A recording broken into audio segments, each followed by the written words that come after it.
రామగుండం నియోజకవర్గ ఎమ్మెల్యే గౌరవనీయులు శ్రీ మక్కన్ సింగ్ రాజ్ ఠాకూర్ గారికి సిపిఎం పార్టీ గోదావరికని పట్టణ కమిటీ తరపున ప్రత్యేక ధన్యవాదాలు కృతజ్ఞతలు తెలియజేస్తున్నాం.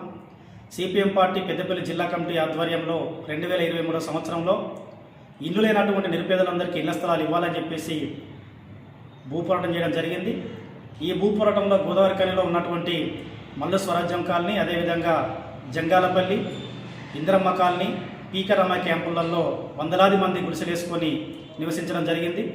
ఎన్నికల సందర్భంగా మక్కన్ సింగ్ రాజ్ ఠాకూర్ గారు ఆ గుడిసెలను సందర్శించి తప్పకుండా ఎవరైతే పేదలు గుడిసెలు వేసుకున్నారో ఆ గుడిసెవాసులందరికీ పట్టాలు ఇస్తానని చెప్పేసి వాగ్దానం చేయడం జరిగింది.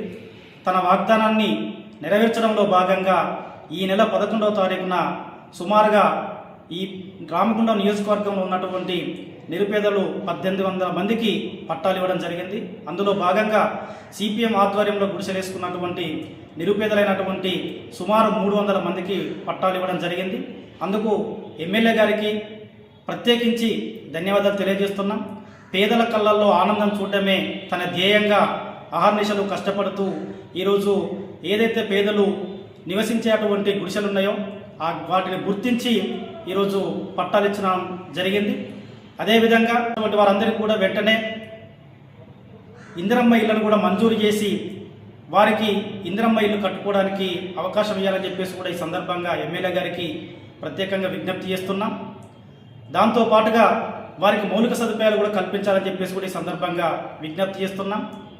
ఈ పట్టాలు రావడానికి ప్రధానంగా కృషి చేసినటువంటి కాంగ్రెస్ పార్టీ నాయకులు మహంకాళి స్వామన్నకు, అదేవిధంగా పోలీస్ సిబ్బందికి, దాంతోపాటు రెవెన్యూ యంత్రాంగానికి కూడా మేము సిపిఎం పార్టీ గోదావరికని పట్టణ కమిటీ తరఫున కృతజ్ఞతలు ధన్యవాదాలు తెలియజేస్తున్నాం.